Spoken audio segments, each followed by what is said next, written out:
গ্রামের প্রান্তে ছোট একটি মসজিদ। প্রতিদিন ফজরের আজানের আগে একজন বৃদ্ধ সেখানে এসে বসতেন। তার নাম ছিল হাজি সালে। মানুষ তাকে খুব কমই চিনত, কারণ তিনি নীরবে ইবাদত করতেন, কারো নজর কাটতে চাইতেন না। একদিন এক কিশোর তাকে জিজ্ঞেস করল, চাচা, আপনি প্রতিদিন এত আগে কেন আসেন? হাজি সালে মুচকি হেসে বললেন, আল্লাহর দরজায় ভিড় কম থাকে তখন।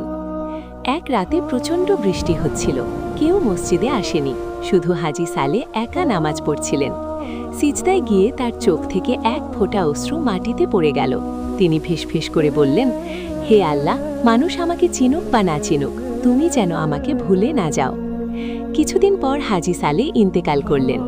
জানা যায় আশ্চর্যভাবে গ্রামের সবাই হাজির হলো, কারণ সবাই জানত এই মানুষটি কাউকে কষ্ট দেননি, কাউকে ফিরিয়ে দেননি, আর আল্লাহর সঙ্গে তার সম্পর্ক ছিল গভীর ও নিঃশব্দ। সেদিন ইমাম সাহেব বললেন, আমল বড় হয় শব্দে নয়, হয় ইখলাসে। শিক্ষা: আল্লাহর কাছে সবচেয়ে মূল্যবান হল নিঃস্বার্থ ইবাদত ও খাঁটি নিয়ত। মানুষের প্রশংসা নয়, আল্লাহর সন্তুষ্টিই আসল সফলতা।